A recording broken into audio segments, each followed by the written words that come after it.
नेपाल में जिंजी आंदोलन के बाद नई प्रधानमंत्री सुशीला कार्की ने आधिकारिक तौर पर आखिरकार कार्यकाल संभाल लिया। अब उन्होंने बाकायदा एक हस्ताक्षर के माध्यम से देश चलाने के लिए पूरी ताकत अपने हाथ में ले ली। देश में कर्फ्यू में ढील दिए जाने के बाद उन्होंने ये जिम्मेदारी संभाली और उसके बाद कई फैसले लिए हैं। उन्हीं में से एक बड़ा फैसला अब सामने आया है। दरअसल मुख्य न्यायाधीश के रूप में काम करने के बाद अब उन्होंने अंतरिम प्रधानमंत्री के तौर पर पद संभाला है।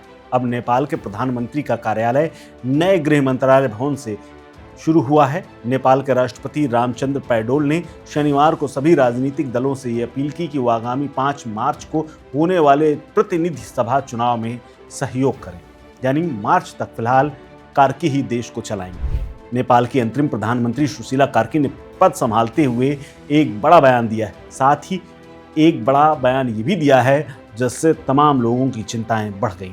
उन्होंने कहा है कि हाल की बर्बर घटनाओं की वो जांच कराएंगे।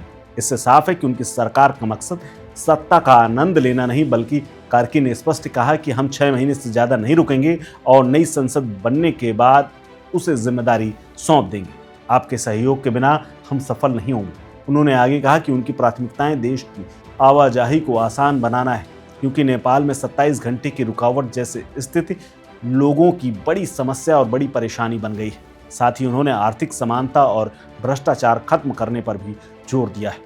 हालांकि इसी बीच में नेपाल की परिस्थिति को लेकर के चीन का भी बयान सामने आया। चीन ने नेपाल के अंतरिम प्रधानमंत्री के रूप में सुशीला कार्की की नियुक्ति का स्वागत करते हुए बड़ी बात कही है और नेपाल की संप्रभुता व राजनीतिक स्वतंत्रता के समर्थन की बात को दोहराई है। चीन विदेश मंत्रालय ने चीन नेपाल संबंधों को सदाबहार मित्रता बताया है और कहा कि वो शांतिपूर्ण सह अस्तित्व के 5 सिद्धांतों का पालन करने के लिए प्रतिबद्ध है। विदेश मंत्रालय के प्रवक्ता की ओर से कहा गया है कि चीन मैडम सुशीला कार्की को नेपाल की अंतरिम सरकार की प्रधानमंत्री बनने की बधाई देते हैं। हालांकि अब जो जांच इस हिंसा की होने जा रही है, जो कि कार्की ने फैसला किया है और इसका ऐलान किया है, उसके बाद ये माना जा रहा है कि कई लोगों को अब नींद नहीं आएगी, क्योंकि जिस जनजीय आंदोलन से वो इस पद पर पहुंची हैं उसके पीछे एक बड़ी हिंसा भी हुई, जिससे अरबों खरबों रुपए का नेपाल को नुकसान हुआ है और नेपाल को एक बार फिर से पहले जैसे खड़े होने में काफ़ी वक्त भी लगेगा। फिलहाल इस खबर में इतना ही। अपडेट्स के लिए बने रहिए वन इंडिया हिंदी के साथ। नमस्कार।